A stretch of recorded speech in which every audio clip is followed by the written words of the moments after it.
Hello, everybody, and welcome back to the From the Heads Desk podcast. I'm Dave. He's Peter. We have a fantastic show for you today as a not-for-profit. You may or may not know that St. Stephen's is governed by a volunteer Board of Trustees. And we're going to talk a little bit today about that Board of Trustees, how they work. And Peter's going to interview a gentleman who runs that board for us. Right, Peter? Yes, that's right, Dave. And thank you. And welcome back. It's great to have folks an early happy holidays to everybody. We're taping this on Friday, the 5th of December, which is a fun night for the Kraft family because we'll have the holiday party for our friends and employees tonight. You know, as Dave said, one of the things that sometimes folks don't know is that schools have a Board of Trustees. In fact, having a board is one of the characteristics of being a, quote, independent school. But a lot of people just don't know what trustees do, and it's almost shrouded in mystery. So today I've got the great pleasure of welcoming Todd McClure, our board president, to help shed some light on what boards do. And a little bit about Todd, longtime board member, supporter of the school, and father to 4 St. Stephen's students, Francis, Jack, Grady, and Charlotte, and also the proud husband of Parents Association President-elect Sally McClure. So welcome, Todd. Thank you. Thanks for having me. And before we get into your role as board president, let's just start with your family's decision to come to St. Stephen's, because I know you attended a different independent school in the area. So why did you and Sally choose St. Stephen's for your children? Sure. Our decision, I'm born and raised here in Bradenton. And ultimately, as I was thinking about this, every parent wants what's best for their kids. And fortunately, in this area, there are a lot of great choices around, depending on, the parents' preferences and choices and priorities for the household and how they want that to look. And ultimately, those are all chosen for different reasons. Growing up in Bradenton, right down the street, I'd certainly known of St. Stephen's reputation from my childhood. Excellent academics, competitive athletics, the crosstown rival, if you will. Had plenty of friends that went here and, of course, knew the leadership of Jan and was close with the Pullen family, just family friends. So when Sally and I were married, came down, had Charlotte, and it was time to look for a school of our own, we actually toured multiple schools in the area. And one of those being St. Stephen's. Immediately, the tour set it apart for us. We felt the community, we felt the culture, we felt the magic of the lower school, if you will, because that's where our world was about to be. And so we felt that. Mr. Larry Jensen, correct? So he's no longer with us, but it was a wonderful tour, and we felt at home. I would say it felt like a school that was on mission. It was a school that knew what it was. And by the way, still to this day, we feel that very strongly. But we could feel that from our time on campus. The promise, the school promise. Every child known and valued. It wasn't just a thing that people said. It landed, and that gets to the whole child approach. So we felt, man, when we had experience at other schools, myself, I did. My wife, Sally, came from the public school system in West Tennessee. And so we could have gone anywhere, but appreciated the Episcopal tradition. Of course, the college prep is important for a good education for the 4 years, 8 years, whatever it may be after high school.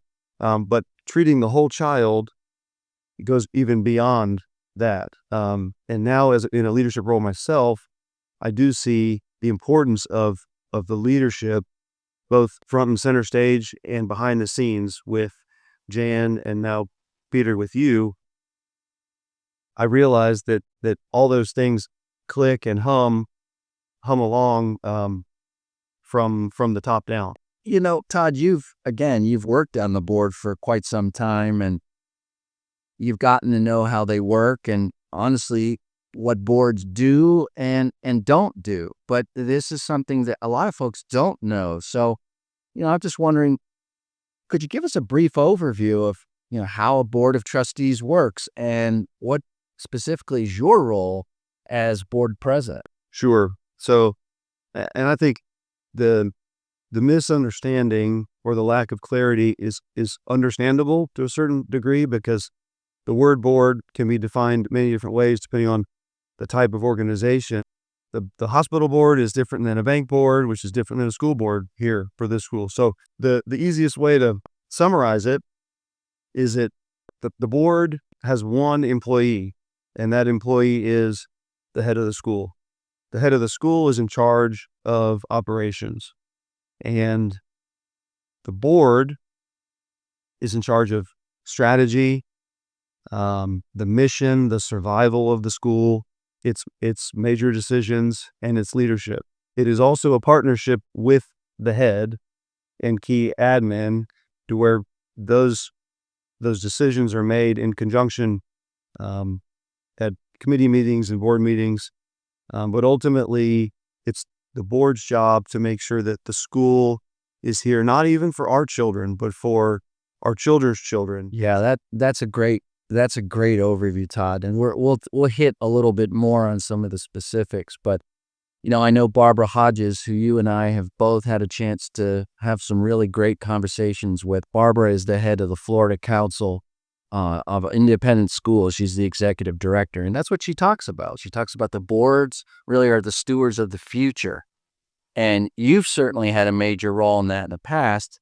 You chaired our development and community outreach committee, and you also headed the capital campaign committee that led to the extraordinary Pullen Steam Center. So, I know these are big roles. And I know if you feel anything like I do, every once in a while you might say, gosh, am I up to it? But you're up to it and more. And I'm just wondering how those important roles prepared you for the one you have now as president of the board. I was honored to be asked by Dr. Pullen to chair that important committee and do that important work in the capital campaign as a part of the master site plan for this school. It was the item at the top of the list, and we rolled up our sleeves and, of course, got the job done.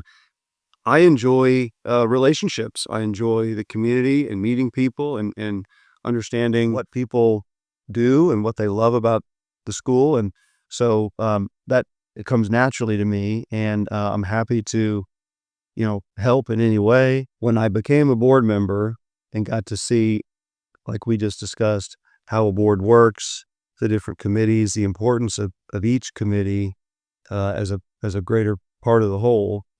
And this is a working board. Every committee is so important. Development committee held a special place in my heart. Our family, I've always had the model of generosity in my life. We have been blessed, and so it's natural to want to bless others. It's not just an investment in my child's future who are using the STEAM Center to this day, but it is future generations. It's the community. It's the other nonprofits that we invite in that door. And being involved at a board level lets you partner with these other nonprofits and other people that are like-minded. They feel the same way. They want to support the school. If they care and they have the capacity to give, they will give. And so you find those people, and it's energizing and it's motivating and it's ultimately rewarding on a personal level, yes, but also generosity just feels good. Yeah. And it's healthy for us. Giving is a test to see kind of where your heart is and where you prioritize finances in your life and sharing what you have with others. And so certainly rewarding to get my family involved, my parents, my in-laws, friends, neighbors, relatives. So it took everybody to cross the finish line, and very important work. Yeah, it sure was. And you and others did a remarkable job. And those listening, if you haven't seen the Pullen Center, come look at it. We have a holiday market coming up this coming Thursday and Friday. Todd, one of the things that you talked about is what boards do, and we'll explore that a little bit more. But there are a lot of things that boards don't do, but that people think they do. Could you just share a little bit about some of the common misconceptions that people might have about boards, particularly, boards' roles in the daily operations of a school? So the best way to characterize this is how we start our annual board retreat.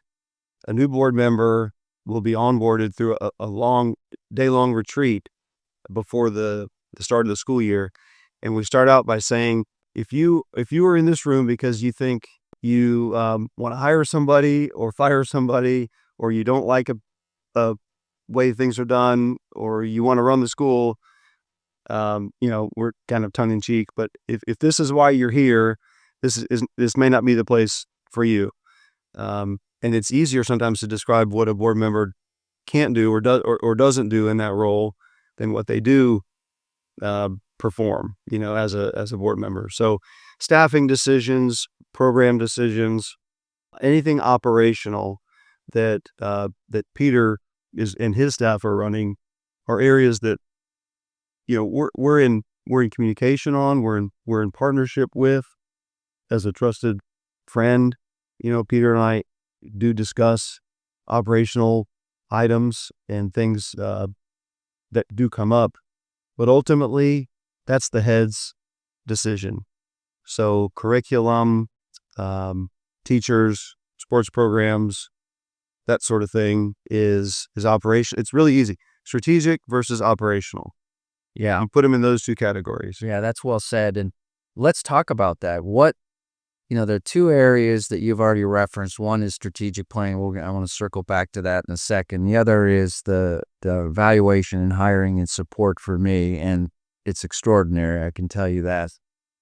But let's focus just a couple minutes on strategic planning, and then something that a lot of folks don't understand because it could seem very operational. But the board's role also in setting tuition and also setting the overall pool of money, if you will, for employee compensation. Can you just say a little bit about strategic planning and then its connection to tuition and compensation? Sure. Without a strategy and a plan, you wouldn't know where you're going. You wouldn't know what to do.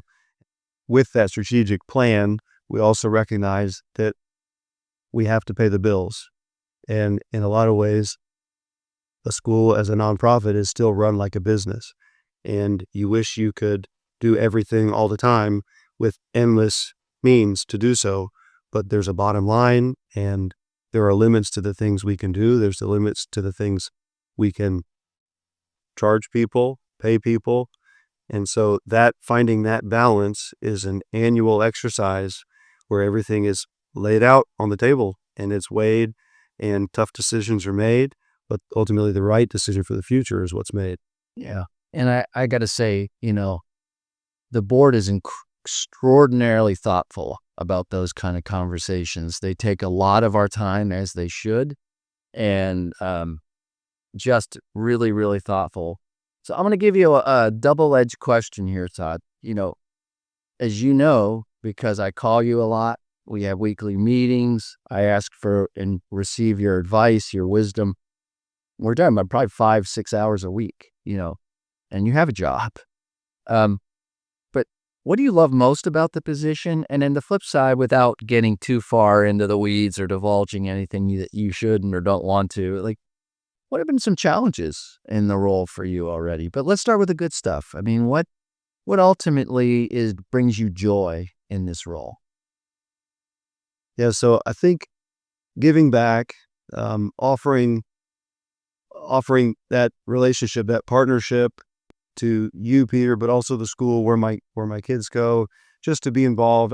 Ultimately, this wasn't necessarily on my radar 6 or 7 years ago, but when asked to be a part of the board, if I'm asked to do something, I'm going to do it to the best of my ability and fit in where we can.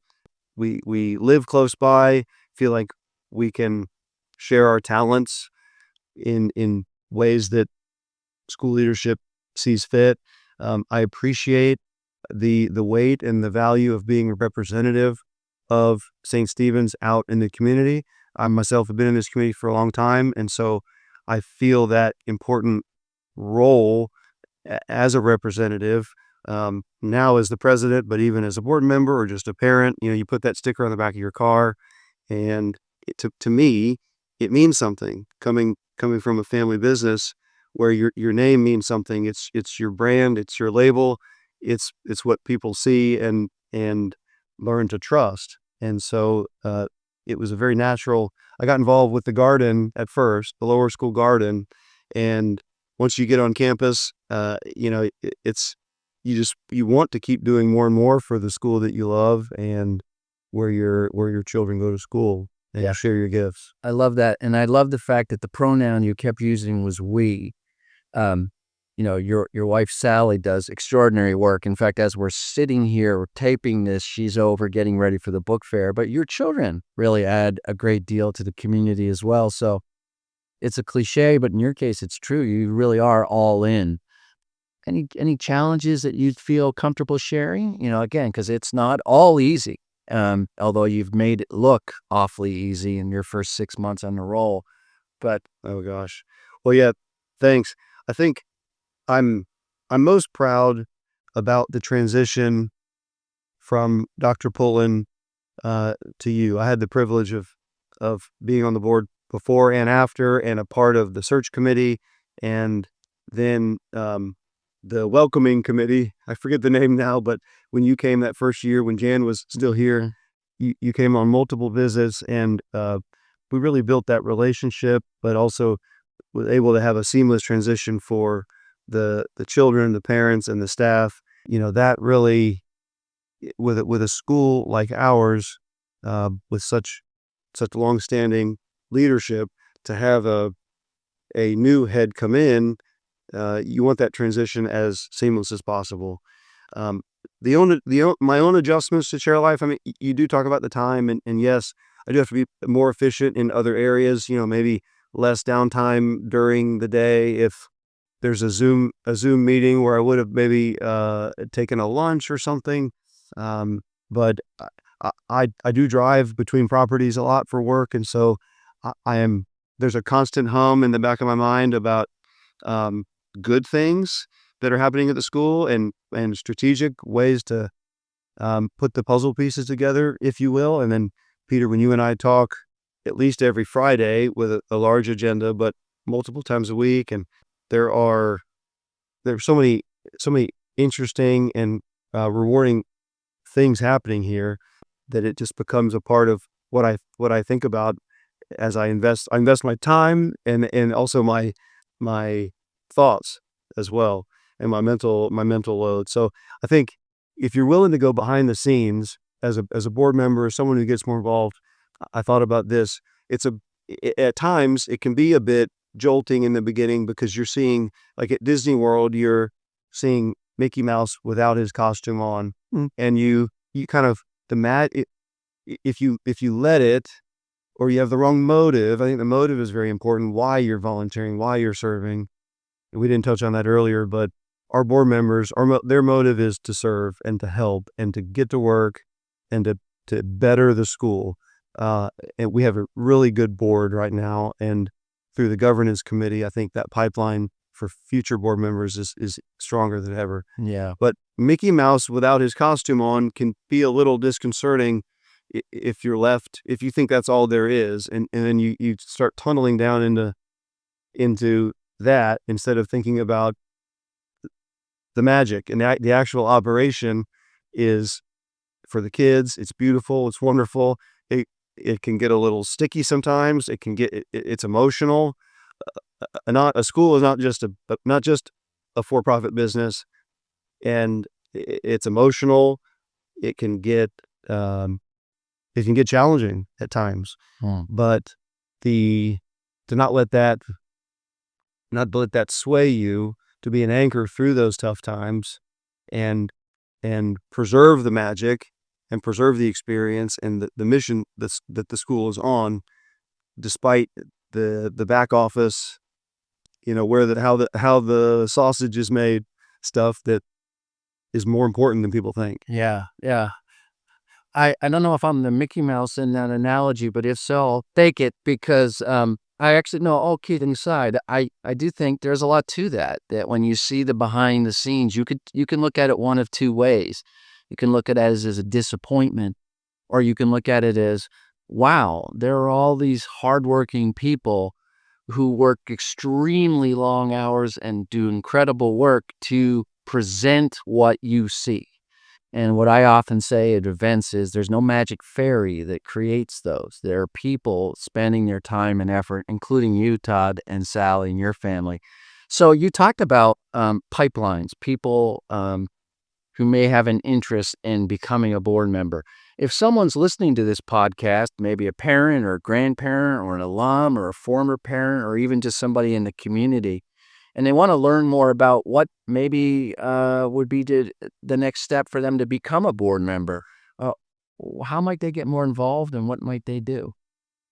It's really simple. They need to be willing to serve and volunteer, and they care about the school, and they just need to ask. And we can place them on usually what happens is we ask future potential board members to join a committee that might serve their particular interests or skill set. Amongst those committees, I started out on the facilities committee, actually, and I really appreciated that. We'd walk down to McLewis Bayou. We would see the repairs need to be made on the tennis courts. That was a really hands-on, what can we do to improve the facilities?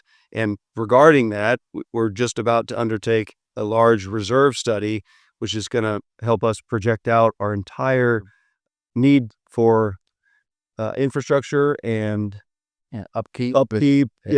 All of what it takes to keep everything running, our roofs, our air conditioners, our turf, our parking lots, everything.